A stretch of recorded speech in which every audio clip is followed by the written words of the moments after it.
नमस्कार, स्वदेश न्यूज की खास पेशकश में आप सभी का स्वागत है। मैं हूं आपके साथ भागीरथ साहू। समाजवादी पार्टी के साथ ही उत्तर प्रदेश में 10 सीटों पर होने वाले विधानसभा उपचुनाव की तैयारियां भाजपा ने भी तेज कर दी है। दोनों ही दलों में बीते कुछ दिनों से लगातार चिंतन मंथन और बैठकों का दौर चल रहा है। तो वहीं आज राष्ट्रीय अध्यक्ष जेपी नड्डा की मौजूदगी में बीजेपी प्रदेश कार्य समिति की बैठक हुई, जिसमें विरोधी तो भाजपा नेताओं के निशाने पर रहे, साथ ही सीएम योगी आदित्यनाथ ने 10 सीटों पर कार्यकर्ताओं से जुटने की बात कही और जीत का मंत्र दिया। सीएम योगी आदित्यनाथ ने विपक्ष को आड़े हाथों लेते हुए कहा कि समाज को जाति के नाम पर छिन्न भिन्न करने का काम चुनाव के समय हुआ। आप सोशल मीडिया पर साजिश को रोक नहीं पाए, जिसमें विदेशी ताकतें भी लगी हुई थी। बीजेपी कार्यकर्ताओं को क्या ये नहीं देखना चाहिए कि क्या षड्यंत्र चल रहा है? सीएम योगी ने कहा कि लोकसभा चुनाव में यूपी में जो परिणाम सामने आए हैं, उसे लेकर बीजेपी के कार्यकर्ताओं को किसी भी स्थिति में बैकफुट पर आने की जरूरत नहीं है। सीएम ने कहा कि इसमें कोई संदेह नहीं कि 2024 के चुनाव में बीजेपी का वोट प्रतिशत पिछले चुनावों के बराबर रहा है। वोटों की शिफ्टिंग और अति आत्मविश्वास की वजह से कहीं ना कहीं चोट पहुंची है। आप सबके सहयोग से हमने यूपी को माफिया मुक्त किया। हमने 500 सालों बाद राम मंदिर का निर्माण किया। यूपी में सुरक्षा का वातावरण है। हमारा संकल्प ये होना चाहिए कि 2027 में भी बीजेपी की ही सरकार बनेगी। तो वहीं लोकसभा के बेहतर प्रदर्शन से उत्साहित समाजवादी पार्टी भी उपचुनाव के लिए कमर कसी हुई है और 10 सीटों पर जीत का दम भर रही है। सपा की पिछली बैठकों में इसको लेकर रणनीति तैयार की गई है और आगे भी चिंतन मंथन किया जा रहा है। अब यूपी में 10 सीटों पर उपचुनाव का रण है और भाजपा और सपा के अपने अपने सियासी समीकरण हैं। लेकिन जनता की उम्मीदों पर इस बार खरा कौन उतरने वाला है, ये देखने वाली बात होगी। हम इसी मुद्दे पर अपने कार्यक्रम में चर्चा करेंगे, लेकिन पहले कुछ प्रतिक्रिया सुन लेते हैं। भारतीय जनता पार्टी के कार्यकर्ता को किसी भी स्थिति में बैकफुट पर आने की आवश्यकता नहीं है, किसी भी स्थिति में नहीं है, क्योंकि आपने कार्य किया है। आप विपक्ष में थे, जनता के मुद्दों को लेकर लड़ते थे। आज जब सरकार में थे तो याद करिए, उत्तर प्रदेश के अंदर सुरक्षा का ये वातावरण आपको आज देखने को मिल रहा होगा। याद करिए, इसी मुहर्रम के समय में सड़कें खाली हो जाती थी, सूनी हो जाती थी। आज मुहर्रम आयोजित हो रहा है, इसका पता भी नहीं लग रहा है। बहनों और भाइयों, हम 2010 के 10 उपचुनावों के लिए तो हमें अभी से तैयारी करनी ही है, लेकिन हमें इस बात का याद रखना, उत्तर प्रदेश को जो नई पहचान बनी है, उत्तर प्रदेश जो पहले छठी अर्थव्यवस्था थी, आज देश की नंबर 2 की अर्थव्यवस्था बन चुकी है और तेजी के साथ उभरती हुई अर्थव्यवस्था के रूप में अपने आप को स्थापित कर रही है। आज उत्तर प्रदेश के अंदर भारतीय जनता पार्टी ने एक बैठक बुलाई है, जिस बैठक में चिंतन मंथन किया है कि किस कदर उपचुनाव पर जीत पाई जाए। मैं भारतीय जनता पार्टी की ये कहना चाहता हूं कि समाजवादी विचारधारा ने आपको दिखा दिया है कि किस कदर आपकी क्रूर नीतियों के रथ को लोकसभा चुनाव में समाजवादी पार्टी गठबंधन के माध्यम से रोका गया है। आपकी क्रूर नीतियां इस कदर बढ़ गई थी कि आप उपचुनाव में आप देखिए, आप जिन 10 सीटों को जीतने की बात कर रहे हैं, आपने कल वाले उपचुनाव में देखा होगा कि आप केदारनाथ, बद्रीनाथ, अयोध्या सब हार चुके हैं। इसी कदर आप बहुत जल्द ही उत्तर प्रदेश भी हारने वाले हैं और उपचुनाव की अगर आप बात करेंगे तो 10 की 10 सीटें जनता के बीच में, जनता के साथ इंडिया गठबंधन के बीच में जाएगी। भारतीय जनता पार्टी की कार्य समिति सिर्फ एक ढोंग और तमाशा है। यह दिखावे से ज्यादा कुछ नहीं, क्योंकि बीजेपी की कार्य समिति में ना तो प्रदेश के मुद्दों पर चर्चा हो रही है, न बेरोजगारी महंगाई पर चिंतन हो रहा है। पेपर लीक जो दिन पर दिन हो रहा है, दलितों पर अत्याचार हो रहा है, उसकी कार्य समिति में कोई चर्चा नहीं। सच्चाई ये है कि उत्तर प्रदेश की जनता ने जो 2024 में बीजेपी को सबक सिखाया है, उसके डर में यह कार्य समिति हो रही है। चलिए, इसी खास मुद्दे पर हम चर्चा शुरू करते हैं। जो मेहमान हमारे साथ मौजूद हैं, मैं उनका आप लोगों से तारुफ कराता हूं। हमारे साथ हैं बीजेपी नेता शमशी आजाद जी और सपा प्रवक्ता निशांत ठाकुर जी। शमशी आजाद जी, देखिए, जिस तरह से अभी कल की बात करें, कल जो उपचुनाव के रिजल्ट आए 7 राज्यों के, जिसमें 13 विधानसभा के उपचुनाव हुए थे उसमें 13 में से सिर्फ 2 सीटें आप लोग जीत पाए हैं। और अगर हम गठबंधन की बात करें तो इसमें इंडिया गठबंधन 10 सीटें जीती है और अब उत्तर प्रदेश में 10 सीटों पर यहां पर विधानसभा के उपचुनाव होने वाले हैं। तो किस तरह से आप लोग यहां पर एक मजबूत स्थिति में आप लोग अपने आप को देख पा रहे हैं, क्योंकि अभी जो लोकसभा चुनाव हुए उसमें भारी नुकसान हुआ है आप लोग को? और आपके दर्शकों को देखिए, भारतीय जनता पार्टी एक बहुत बड़ी पार्टी है और विश्व की सबसे बड़ी पार्टी इसको कहा जाता है। तो बहुत व्याकुल होने वाली या बहुत बेचैन होने वाली परिणाम हमारे पक्ष में नहीं है। हम अपनी स्थिति को और बेहतर करने की कोशिश करेंगे और आज की राष्ट्रीय कार्यकारिणी में जो बयान दिए जा रहे, जो नेताओं का मनोबल देखने को मिला, जो कार्यकर्ताओं का मनोबल देखने को मिला, तो एक नए संचार उनके अंदर जो है योगी आदित्यनाथ ने, प्रदेश अध्यक्ष भूपेंद्र चौधरी ने और जो राष्ट्रीय नेता हमारे शीर्ष नेतृत्व थे, तो उन लोगों ने यही बिल्कुल साफ संकेत दिया कि जो पीछे गुजर चुका है हम उससे आगे बढ़ने की सोचे। और हम ये देखें कि हमने जब एकजुटता दिखाई थी, हमने जब अपनी ताकत को आजमाया था, हमने जब मिलजुल कर चुनाव लड़ा था, तो विपक्षियों के पांव तक हमने उखाड़ दिए थे। तो हमको फिर उसी तरीके से एक होना है, एकजुटता दिखाना है, अपने मिशन में लगना है, जनता के बीच में जाना है, घर घर तक जाना है। जो थोड़ी बहुत लापरवाही थी, ऐसा नहीं कि हम जबरदस्ती कहें कि नहीं हमने कोई लापरवाही नहीं की, थोड़ी लापरवाही हमने की जिसका नुकसान हमको उत्तर प्रदेश में लोकसभा चुनाव में हुआ। और लेकिन शमशेर जी, थोड़ी लापरवाही का नुकसान बहुत ज्यादा हो गया है। मैं वही कह रहा हूँ सर, तो जो नुकसान हुआ है तो उसी को भारतीय जनता पार्टी, मैंने कई बार आपके चैनल के माध्यम से कहा था कि जीत का जश्न भारतीय जनता पार्टी ने बहुत कमजोरी से किया, लेकिन हार का मंथन उतनी मजबूती के साथ लगातार उत्तर प्रदेश में हो रहा है। क्योंकि उत्तर प्रदेश एक सबसे बड़ा प्रदेश है जिससे भारतीय जनता पार्टी मजबूत होती है, तो दिल्ली में बहुत मजबूत दावेदारी पेश करती है। और उत्तर प्रदेश जहां पर के सारे मुद्दों पर भारतीय जनता पार्टी ने जीत दर्ज की, चाहे वो अयोध्या का हो, चाहे काशी हो, चाहे प्रयाग हो, चाहे मथुरा हो, चाहे कहीं का भी अगर आप लीजिए, जो विकास किया वहीं पर आप लीजिए, सारे सबसे ज्यादा उत्तर प्रदेश में एक्सप्रेसवे बनाए गए, सबसे ज्यादा एयरपोर्ट बनाए गए। तो ये सारी चीजें कहीं ना कहीं भारतीय जनता पार्टी को मजबूत करती है।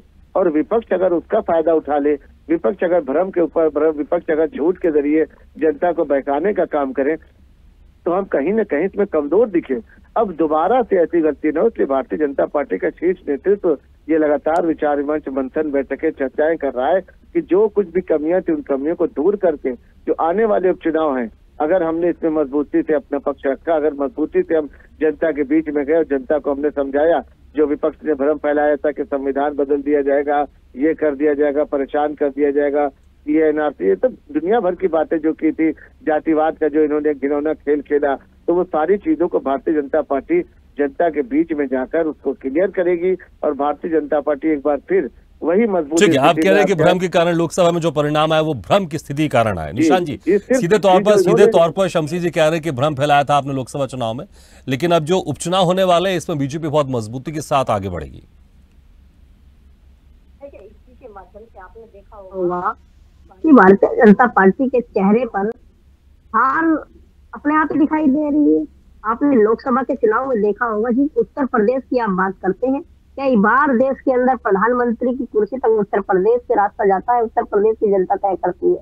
लेकिन अभी भी आपने इनका बड़कलंत वाली, बड़ बोलने वाली जो बात है, लोकसभा के चुनाव की हारने के बाद ही कल एक उपचुनाव में आपने देखा होगा, पहले लोकसभा में ये लोग अयोध्या जैसे राम हार गए, अब आपने देखा होगा कि कल भी ये बद्रीनाथ केदारनाथ हार गए। इतनी सारी क्रूर नीतियों के ऊपर जो जनता प्रहार कर रही है, ये किसी को बताने की जरूरत नहीं है कि भारतीय जनता पार्टी से जनता किस कदर परेशान है। और जितने बड़ बोले इनके घमंड वाले थे, बातें थी, अगर आप बात उत्तर प्रदेश की करेंगे, जिस कदर बिना लगाम का बुलडोजर उत्तर प्रदेश में दौड़ रहा था, आप देखिए सदन में किस तरीके से अब सवाल उठने लगे हैं, मनमाही चलने पर रोक लगने लगी है। उत्तर प्रदेश से संपूर्ण भारत में जो इंडिया गठबंधन जीत के अपने सदस्यों को लाया है, उस सदस्यों के बाद में आपने देखा होगा कि सदन में हम देश के बहुत बड़े चर्चित चेहरे, बड़े प्रधानमंत्री को कई बार उठ के जवाब देना पड़ता है। क्यों? क्योंकि मनचाही चलने में भारतीय जनता पार्टी के ऊपर उत्तर प्रदेश की समाजवादी पार्टी और इंडिया गठबंधन के आए हुए सदस्य चलने नहीं दे रहे। लेकिन इनका अभी भी घमंड है कि भारतीय जनता पार्टी चुनाव में भी दोबारा से 10 सीटें जीतेगी, तो ये भ्रम में है। आप देखिए, समाजवादी विचारधारा हो या इंडिया गठबंधन हो, देश की जनता जागरूक है और बहुत खुले मन से समाजवादी पार्टी माध्यम से इंडिया गठबंधन को वोट करती है और अपनी बात जनता के बीच में रखती है।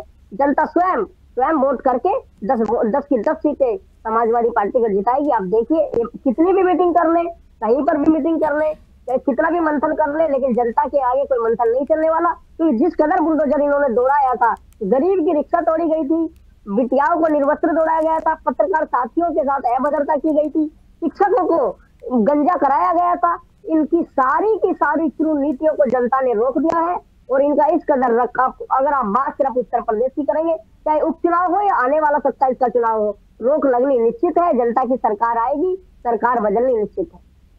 ठीक है शमसे जी, उत्तर प्रदेश में उपचुनाव समाजवादी पार्टी सीटें जीतेगी, गठबंधन सीटें जीतेगा। ठीक है, कॉन्फिडेंट तो आप दोनों हैं, लेकिन शमसे जी देखिए, जिस तरह से यहाँ पर योगी आदित्यनाथ ने कहा कि कार्यकर्ता बैकफुट पर ना आए, कहीं ना कहीं आपके जो नेताओं को भी लग रहा है कि जो उत्तर प्रदेश में कार्यकर्ता बैकफुट में हो गए, तभी तो ये बात कही जा रही है ना, कहा जा रहा है कि आप निराश मत होइए, क्योंकि जिस तरह से हमारे वोट प्रतिशत में ज्यादा बदलाव नहीं हुआ है, लेकिन लोकसभा चुनाव के परिणाम वाकई कहीं ना कहीं बीजेपी कार्यकर्ताओं में थोड़ा असमंजस और थोड़ा निराशाजनक तो है। इसलिए आप लोग के नेताओं का, आपके मुख्यमंत्री को यह तक बोलना पड़ रहा है कि बीजेपी कार्यकर्ता बैकफुट पर ना जाए।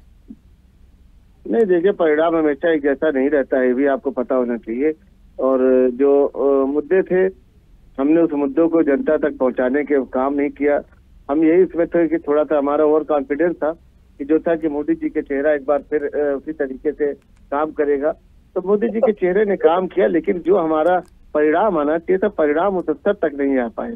और सबसे ज्यादा नुकसान हमने कहा ना, जो 80 सीटें लाने का लक्ष्य उत्तर प्रदेश में चल रही थी, ये समाजवादी पार्टी का अहंकार, ये समाजवादी पार्टी की नफरत, ये समाजवादी पार्टी के जो अंदर परिवारवाद है, ये इतना ज्यादा व्याकुल हो जाते हैं चंद सीटें जीतने के बाद कि अपने आप में नहीं रहते।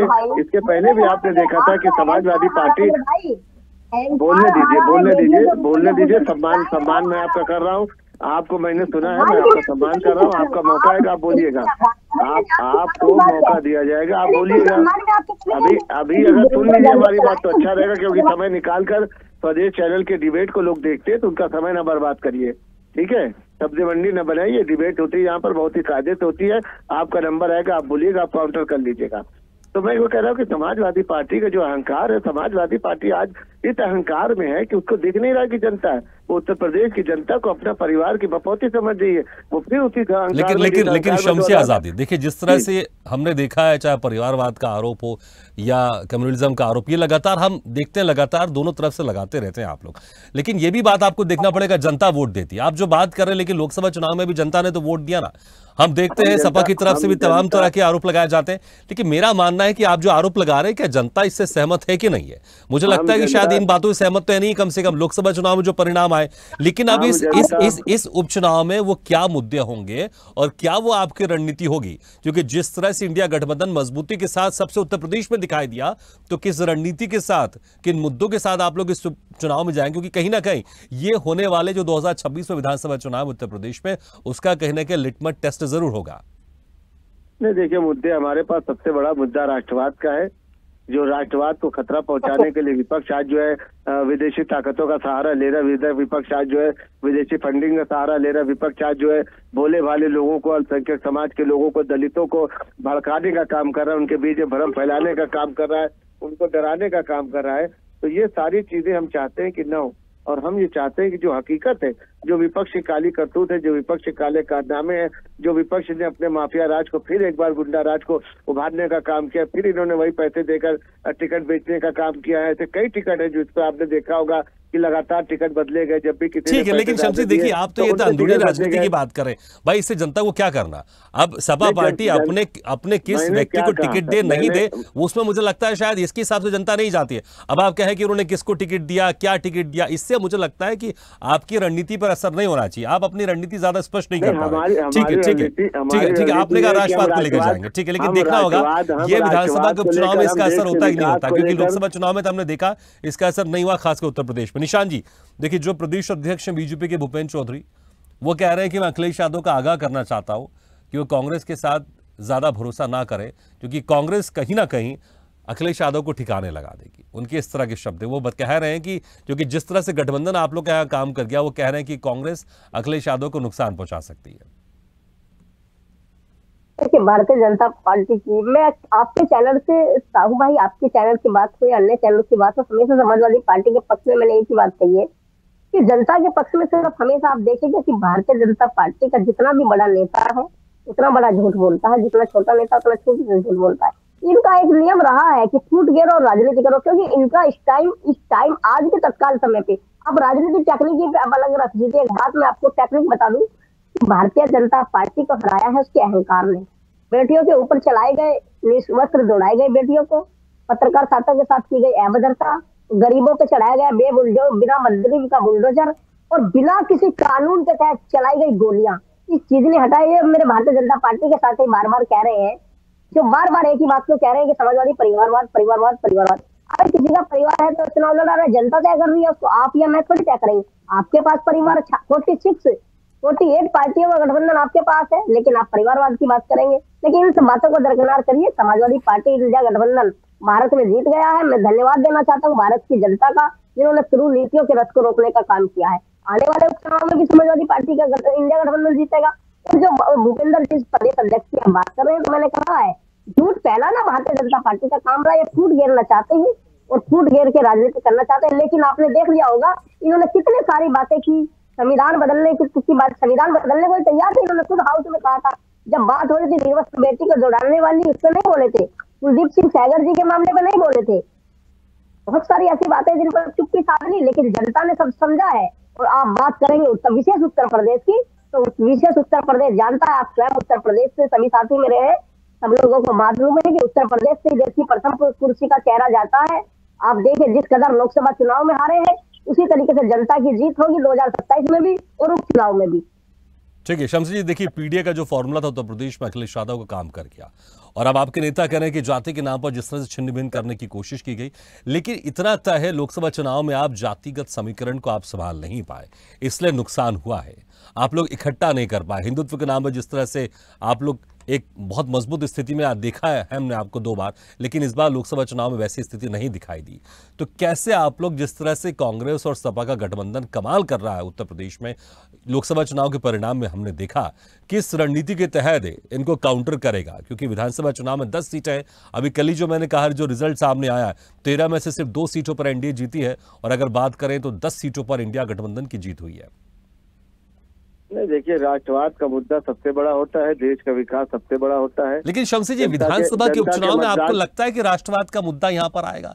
लोकसभा चुनाव में आप कह सकते हैं क्योंकि यहाँ पर प्रधानमंत्री चुना जाता है, लेकिन ये उपचुनाव है, मुझे नहीं आपको नहीं लगता कि शायद ज्यादा वहां पर स्थानीय जो मुद्दे होंगे वो ज्यादा असर डालेंगे, बजाय इस पर आप फिर राष्ट्रवाद की बात कर रहे हैं यहाँ पर? सुन लीजिए, इस बार प्रत्याशियों का चयन जो है भारतीय जनता पार्टी वो बहुत सोच समझ के करने जाएगी। पिछली बार चुनाव में थोड़ा सा हमारी तरफ से जो कमियां रहेगी वो यही थी कि जो वही मैं जानने की कोशिश करूं, क्या कमियां रह गई थी, क्या कमियां रह गई थी, कहां कमियां रह गई थी? क्या जातिगत समीकरण को आप लोग समझ नहीं पाए थे?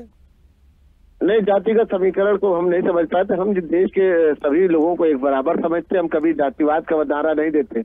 हमने इस तरीके का काम नहीं किया कि हमने क्षेत्रवाद की राजनीति नहीं की। हम जो है देश को एक सूत्र में लेकर पिरोना चाहते हैं। हम चाहते हैं कि जो देश का विकास लगातार अपनी सतह पर आ चुका है उसको हम बढ़ाने का काम करें, और हम नहीं चाहते कि फिर वही पाकिस्तान जिंदाबाद के नारे लगे, फिर आतिशबाजी छोड़ी जाए पाकिस्तान के जीतने पर, फिर वही पुलिस वालों पर, फिर वही फोर्स के ऊपर, आर्मी के ऊपर पत्थर बरसाया जाए। तो ये सारी विघटनकारी ताकतें, ये सारे विपक्ष के लोग वही माहौल फिर से क्रिएट करना चाहते हैं। आप देख लीजिए 10 साल के मोदी जी के कार्यकाल में आप देख लीजिए, या 7 साल का योगी जी का कार्यकाल हो रहा है, कोई बड़ा दंगा आप नहीं देख सकते, कोई बड़ा। ठीक है, लेकिन शमशी जी, मुझे ऐसा लग रहा है कि मैं विधानसभा के उपचुनाव की बात नहीं कर रहा हूं, मैं लोकसभा चुनाव की बात कर रहा हूं। जिस तरह से आप मुद्दे बता रहे हैं, जिस तरह से आप अपनी बातों को रख रहे हैं, मैं वही तो कह रहा हूं, ये विधानसभा का उपचुनाव है, यहां पर लोकल मुद्दे मुझे लगता है ज्यादा स्थायी होंगे, और आप लोकल मुद्दों की तरफ आप जा ही नहीं रहे। आप बार बार भाई देखिए, फिर आप पाकिस्तान को इसमें शामिल कर रहे हैं। यही तो विपक्ष कहता है ना कि आपके पास कुछ नहीं रहता तो फिर आप पाकिस्तान को शामिल कर लेते हैं, राष्ट्रवाद की बात करना शुरू कर देते हैं। कुछ दिन पहले की बात है कि आपने देखा था लोकसभा चुनाव के पहले विधानसभा में भी आपने देखा था समाजवादी पार्टी के जो बहुत मजबूत स्तंभ कहे जाते थे, उन्होंने भी जय श्री राम के नारे लगाकर समाजवादी पार्टी को छोड़कर, क्योंकि आस्था की बात जब आती है, विकास की बात जब आती है, राष्ट्रवाद की बात आती है, धर्म की बात आती है, तो वहां पर सारे जातिगत मुद्दे जो है दब जाते हैं। और भारतीय जनता पार्टी इन्हीं चीजों को थोड़ा सा उभारने का काम करती है कि वो देश के विकास के लिए काम करना जरूरी, देश की मुख्य धारा से जुटना चाहते हैं। आप कह रहे हैं कि विधानसभा उपचुनाव में भी ये काम करेंगे। ठीक, निशान जी देखिए काम करेगा पूरी तरीके से। निशान जी देखिए, आप माने चाहे नहीं माने, लेकिन इसमें कोई शक नहीं, बीजेपी की एक मजबूत स्तंभ है, हिंदुत्व मजबूत स्तंभ है, राष्ट्रवाद मजबूत स्तंभ है। निशान जी, भले ही सीटें बीजेपी की कम हुई हो, पिछले बार 300 से थोड़ी सी ज्यादा थी, इस बार 240 के पास पहुंच गई बीजेपी, लेकिन मानना पड़ेगा सबसे बड़ी पार्टी है। अगर आपके हम अगर टीएमसी को छोड़ दें तो जितने अभी सारे इंडिया गठबंधन की सीटें मिला लें तब भी बीजेपी ज्यादा सीटों पर है। मानना तो आपको पड़ेगा कि ये स्तंभ बीजेपी के लिए बड़े मजबूत है, जहां राष्ट्रवाद की बात होती है, हिंदुत्व की बात होती है, लेकिन उत्तर प्रदेश में आपने इसको क्रैक किया, इसमें कोई शक नहीं है। वहां पर जातिगत समीकरण आपने बड़े अच्छे से बिठाकर इसको क्रैक किया है, लेकिन बाकी जगह कहीं ना कहीं बीजेपी को इससे फायदा हुआ है। क्या उसी पीडीए के तहत इस उपचुनाव में भी आप लोग उतरने वाले हैं? देखिए, पीडीए दलित और आधे से अधिक आबादी औरत, इस विचारधारा के तहत समाजवादी पार्टी का अपना खुद का एक एजेंडा और फॉर्मूला राष्ट्रीय अध्यक्ष अखिलेश यादव जी के नेतृत्व में चला है। और क्योंकि सबको साथ लेकर के चलना राष्ट्रीय अध्यक्ष मुलायम सिंह यादव जी की जो पूर्व की बातें रही, उन्हीं पर आगे बढ़ते हुए श्री अखिलेश यादव जी बराबर काम कर रहे हैं। और उसी नीति के तहत आप बार बार जब बात ये मेरे साथी भारतीय जनता पार्टी लोकसभा कर रहे हैं, तो एक रिपीट रही हो, एक भी रिपीट शायद ना रही हो जिन्होंने पाकिस्तान और हिंदू और मुस्लिम करके बात ना कही हो, लेकिन मैं उस पर नहीं जाना चाहूंगा। मैं बात अगर उपचुनाव की आप बात करेंगे तो फिर मैं उदाहरण के तौर पर दिखाना चाहूंगा समाजवादी पार्टी की तरफ से। क्या लोकसभा चुनाव का नतीजा देख लीजिए, कल हुए उपचुनाव, बहुत दूर हो जाइए, वो तो उसमें तो टाइम हो गया है, लगभग 1 महीना हो गया लोकसभा चुनाव में। अब कल के उपचुनाव देख लीजिए, राम हार गए हैं, अयोध्या हार गए हैं, बद्रीनाथ हार गए हैं, लेकिन इन्होंने जो धर्म की राजनीति, आप मेरा ट्वीट बैकफुट आप अपने चैनल से निकलवा के देखिए। मैंने कई बार कहा था, समाजवादी पार्टी के पक्ष में कई बार कहा कि देश के अंदर जो धर्म युद्ध भारतीय जनता पार्टी ने चलाया है, उस धर्म युद्ध पे अगर कोई रोक लगाएगा तो उत्तर प्रदेश की जनता, क्योंकि उत्तर प्रदेश की जनता जानती थी कि भारतीय जनता पार्टी के कुनीतियों के रथ को अगर कोई रोकेगा तो समाजवादी पार्टियों के साथ जुड़ेंगे नेता एवं बड़े बड़े गठबंधन जोड़ेंगे। और बात अगर ठीक है, लेकिन इस उपचुनाव में भी आप लोग गठबंधन के तहत जाएंगे, गठबंधन के तहत जाएंगे, इंडिया गठबंधन के तहत जाएंगे, या फिर अलग अलग चुनाव लड़ेंगे आप लोग? देखिए, स्वाभाविक है ये निर्णय, फिलहाल तो लोकसभा जो अभी चुनाव हुए हैं, गठबंधन था इंडिया गठबंधन कांग्रेस के साथ में, लेकिन मुझे नहीं लगता है कि राष्ट्रीय अध्यक्ष बिना गठबंधन के चुनाव लड़ेंगे। समाजवादी पार्टी एक बड़ा परिवार है, बड़े दिल का परिवार है। मैंने कई बार आपके चैनल हमेशा कहा है कि समाजवादी पार्टी बड़े दिल के साथ कार्य करती है, जिसका जितनी भाग्यदारी होती है उसकी उतनी हिस्सेदारी होती है, उसी को उतना सम्मान मिलता है। क्या समाजवादी पार्टी की बात हो जाए, कितने भी फूट डालने की कांग्रेस क्या करेगी या समाजवादी पार्टी क्या करेगी, राष्ट्रीय अध्यक्ष अखिलेश यादव अपनी नई सूझबूझ के तहत और पीडीए के तहत उत्तर प्रदेश में दोबारा से चुनाव को लड़ेंगे। और आप देखिए, कोशिश अधिक से अधिक चुनाव जीतने की होगी और उम्मीद रहेगी कि 10 की 10 सीटें समाजवादी इंडिया गठबंधन के तहत आए। और उत्तर प्रदेश स्वयं जानता है, और बार बार जिस आप लोकसभा चुनाव की मेरे भारतीय जनता पार्टी के साथी कहना चाहते हैं ना, कि उदाहरण के तौर पे कहना चाहते हैं कि 200 सीट आ गई, 300 सीट आ गई, ये समय और ईश्वर की कृपा रखिए, जो आपके अधिकारियों की कृपा आप लोगों के ऊपर हो गई, या जो दो नेता आपके पास जुड़ गए, मैं उनका नाम नहीं लेना चाहता हूँ, मीडिया से लगातार सारी दुनिया जानती है, मुझे बताने की जरूरत नहीं। जो कोई हमारे से बिक सकता है वो आपसे भी बिक सकता है, लेकिन समय आने दीजिए, जिसका आंकड़ा भारी रहेगा सरकार। ठीक है, समय तो सब कुछ फैसला कर देता है, लेकिन जैसे आपने कहा गठबंधन के तहत जाएंगे। शमसी जी, ठीक है, देखिए जो गठबंधन की बात कर रहे हैं, वाकई उत्तर प्रदेश में कांग्रेस सपा का गठबंधन काम कर गया, लोकसभा में अच्छी खासी सीटें आई यहाँ पर, क्या इसलिए, ठीक है, समय का निशान जी, ठीक है, शमसी जी, क्या इसलिए आपके प्रदेश अध्यक्ष भूपेंद्र चौधरी ने कहा है कि अखिलेश यादव ने कहा है कि कांग्रेस अखिलेश यादव को ठिकाने लगा देगी? क्या गठबंधन से वाकई थोड़ा सा डर है, इसलिए इस तरह का बयान सामने आ रहे हैं? नहीं, गठबंधन से हमको कोई डर नहीं। हमने इससे पहले भी 2014 में भी हमने इसी गठबंधन को टक्कर दी थी, 2019 नहीं, लेकिन लोकसभा चुनाव में तो इसी गठबंधन ने कमाल किया है, आपकी सीटें कम हो गई, गठबंधन की सीटें ज्यादा हो गई ना। 2024 में भी आज भी भारतीय जनता पार्टी संघर्ष सबसे बड़ी लार्जेस्ट पार्टी, और आज भी सरकार मोदी जी की है, भारतीय जनता पार्टी की सरकार है। ठीक है, चलिए, लेकिन लोकसभा चुनाव का रिजल्ट आ चुका है, ठीक है, लेकिन अब हम उपचुनाव की बात करें, देखना होगा उपचुनाव में क्या कुछ परिणाम आएंगे, लेकिन इन 10 सीटों पर वाकई सबकी नजर रहेगी, क्योंकि ये आने वाले भविष्य को लेकर राजनीति जरूर तय करेगा, गठबंधन का भी भविष्य तय करेगा और बीजेपी की रणनीति पर भी सवाल उठेगा। लेकिन ठीक है, समय समाप्त होगा निशान जी, समय समाप्त होगा। ठीक है, बहुत बहुत शुक्रिया आप सभी का, निशान जी और शमसी आजादी, बहुत बहुत शुक्रिया हमारे इस खास चर्चा में शामिल होने के लिए। तो उपचुनाव जो होने वाले हैं 10 सीटों पर, सबकी नजर होगी, क्योंकि जिस तरह से गठबंधन ने लोकसभा चुनाव में कमाल किया था, क्या यही गठबंधन फिर से अब इस चुनाव में उतरेगा? उपचुनाव में उतरेगा तो बीजेपी की तरफ से क्या रणनीति होगी? क्योंकि 70+ का जो नारा देने वाले उत्तर प्रदेश में कुछ नेता तो 80 की 80 सीटें जीतने का दावा कर रहे थे, लेकिन गठबंधन से भी कम सीटें यहां पर बीजेपी ने जीती। बहुत अच्छा खासा नुकसान हुआ है, लेकिन अब देखना होगा जो पीडीए की रणनीति थी, बीजेपी इससे किस तरह से पार पाई, क्या कुछ काट निकालेगी। और जिस तरह से प्रदेश कार्य समिति की बैठक हुई है, इसमें जो मंथन हो रहा है, इस मंथन का असर कितना होगा यह भी देखना होगा। लेकिन दावे दोनों तरफ से किए जा रहे हैं, जीत का प्रण दोनों तरफ से किया जा रहा है, लेकिन देखना होगा रिजल्ट क्या कुछ आएगा। इसी के साथ हमारी खास पेशकश में फिलहाल इतना है, लेकिन खबरों का सिलसिला लगातार जारी है। आप देखते रहिए स्वदेश न्यूज, सबसे पहले देश।